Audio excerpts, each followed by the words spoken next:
భారతీయ ఛానల్కి స్వాగతం. జై శ్రీరామ్, హర హర మహాదేవ్. కొంపల్ల మాధవి లత ఈవిడ ఈ మధ్య చాలా పాపులర్ అయిపోయారు.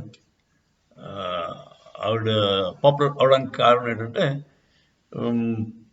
ఒక జైంట్ కిల్లర్ కింద ఆవిడని పెడదామని ట్రై చేస్తారు బీజేపీ వాళ్ళు. అసరుద్దీన్ ఓవైసీకి అగెన్స్ట్గా పాత బస్తీలో ఈవిడ్ని ఎంపీ క్యాండిడేట్ కింద ప్రపోజ్ చేయడం అనౌన్స్ చేశారు. బేసిక్గా ఈ అసరుద్దీన్ ఓవైసీ ఆ కాన్స్టిట్యుయెన్సీలో ఇప్పటిదాకా ఓటమి లేకుండా చూసుకుంటూ వచ్చాడు. ఎప్పటి నుంచి 2004 నుంచి అనుకుంటా. అంతకుముందు 6 సార్లు వాళ్ళ నాన్న ఓవైసీ వాళ్ళ ఫాదర్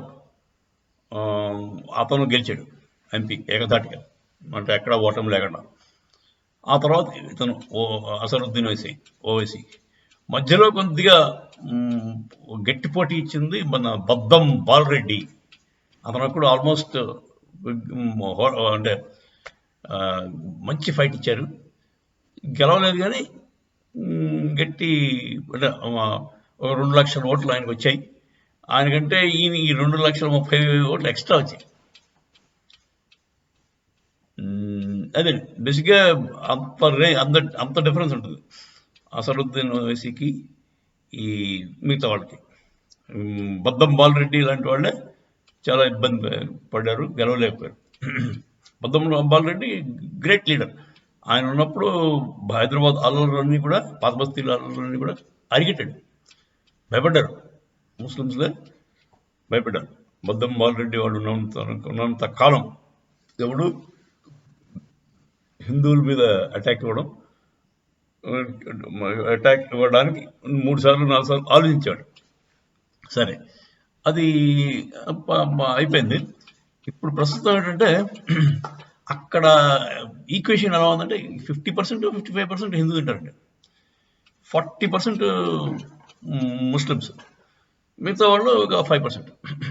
మిగతా వాళ్ళు అంటే ఇప్పుడు జైన్లు, బుద్ధిస్టులు, సిక్కులు కూడా ఉంటున్నారు, మార్వాడీలు, అదంతా. మార్వాడీలు హిందీ కింద వస్తారు. సో బేసిక్గా ఇదండి ఈక్వేషన్ అక్కడ. కాకపోతే హిందువులు ఎవడు ఓటు వేయడానికి వెళ్ళడు, గంపగుత్తిగా ఓటు వేయడానికి వెళ్ళేవాళ్ళు వాళ్ళు ముస్లిమ్స్. వాళ్ళు వెళ్ళి గెలిపిస్తారు. అది దానివల్ల వాళ్ళు గెలుస్తారు. 40% సరే వాళ్ళు గెలిచేస్తారు. మన వాళ్ళు 60% ఉన్నా కూడా ఓటేసేంత ఓపిక ఉండదు మన వాళ్ళకి. అది బాధ. ఓటేయడం అంటే అది పెద్ద కష్టమైన పని అనుకుంటారు. అదండి ఈ కొంపల్లి మాధవి లత గారు. ఈవిడ గురించి, ఈ బ్యాక్గ్రౌండ్ గురించి కొంచెం తెలుసుకుందాం. ఈవిడ బ్రాహ్మణ్ లేడీ. వాళ్ళ ఆయన సాఫ్ట్వేర్ కంపెనీలు పెట్టినట్టున్నారు. తర్వాత ఫార్మాలో కూడా దిగారు అతను. తర్వాత వాళ్ళు అసెట్స్ అది బాగానే ఉన్నాయి, మేడ్ గుడ్ మనీ. ఒక 10,000 కోట్లు 5,000 కోట్ల పైచిలకు వాళ్ళ ఆస్తి ఉంది. ఆవిడేమో పాలిటిక్స్లో అయితే ఆవిడ టోటలీ నోవైస్, అంటే చాలా ఆవిడకి అనుభవం లేదు, 0 అనుభవం.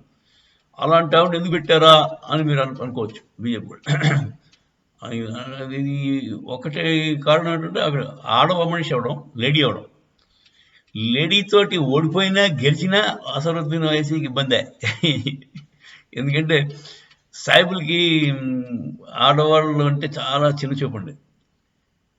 గెలిచాడు, ఓడిపోయినా అంటే మా అసరుద్దీన్ ఓవైసీ గెలిచినా కూడా ఏముంది, ఆడమనిషితో గెలిచాడని చులకన భావం వస్తుంది. ఓడిపోయాడు అనుకోండి, ఇంక మరి తలెత్తుకోవట్లేడు. అదండి. సో అదొక కారణం. నెక్స్ట్ ఏమో ఆవిడ ఫైనాన్షియల్గా సౌండ్, డబ్బులు ఖర్చు పెట్టగలదు.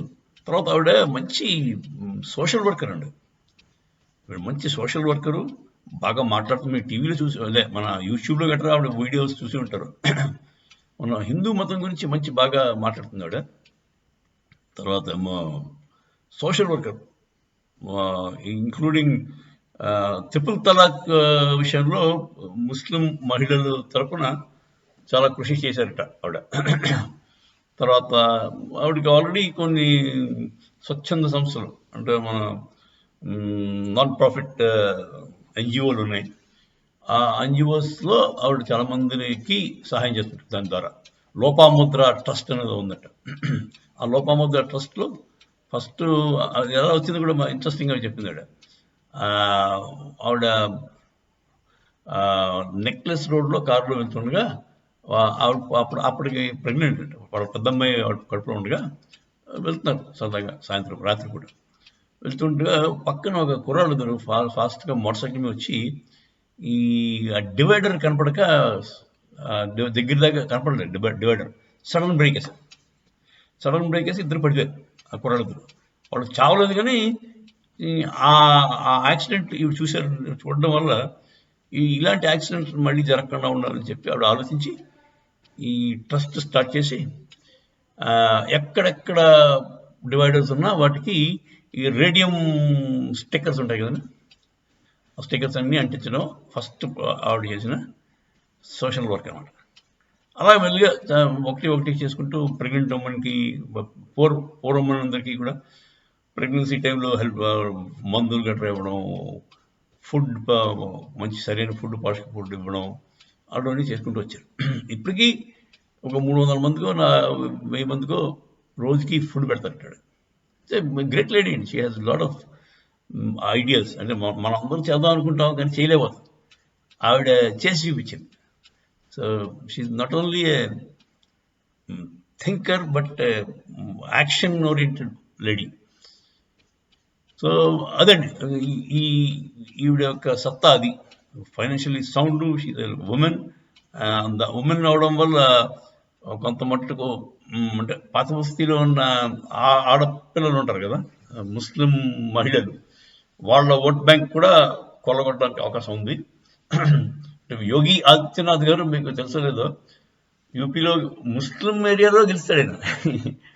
ఎందుకంటే సగం మంది అంటే ఆడవాళ్ళందరూ సగం ఉంటారు కదా ఇంచుమించులో, వాళ్ళందరూ కూడా యోగి భాయ్కి ఓటేస్తారు. ఎందుకంటే ఆయన అంటే విపరీతమైన నమ్మకం, అభిమానం. అంటే ఎలాగంటే ఇప్పుడు ట్రిపుల్ తలాక్ ఎక్కడైనా ఎవరైనా మిస్యూజ్ చేసినా, మళ్ళీ అలాంటి ట్రై చేసినా వెంటనే ఫోన్ కాల్ చేస్తే ఎవరు యోగి భాయ్ విల్ హెల్ప్ దెమ్ అన్న నమ్మకం మనకు ఉంది. అదండి. అదేవిధంగా ఈవిడికి కూడా ఇప్పుడు ముస్లిం మహిళల తాలూకు ఓట్లు కానీ పడితే అసరుద్దీన్ ఓవైసీ పని ఇంటికి వెళ్ళొచ్చాడు, అయిపోయింది పని. సో బేసిక్గా డెవలప్మెంట్ అది లేకుండా చేశాడండి అక్కడ. ఆ ఏరియా అంతా కూడా అండర్ డెవలప్డ్గానే పెట్టించాడు. అదొక అంతలో యాంటీ ఇన్కంబెన్సీ లాంటివి కూడా ఉంటాయి. ఇన్నాళ్ళు బట్టి అదే వాళ్ళే పాలిస్తున్నారు. వాళ్ళ నాన్న పాలించాడు 6 సార్లు, ఇతను 3-4 సారి ఇది. People must be cheesed off. వాళ్ళకి అరగెన్స్ పెరిగిపోతుంది. వాళ్ళు చూసిన వాళ్ళకి కూడా కొంచెం ఇబ్బంది అవుతుంది. అందులో ఈ యాంటీ ఇన్కంబెన్సీ కూడా డెఫినెట్గా ఉంటుంది. అవన్నీ కలిపి she can become a giant killer అని బీజేపీ వాళ్ళు అనుకుంటున్నారు. Let us see what happens. Old సిటీలో అసరుద్దీన్ ఓవైసీకి సరైన ప్రత్యర్థి దొరకడం వల్ల మాధవి లత గారు గెలుస్తారని అనుకుందాం. జై శ్రీరామ్.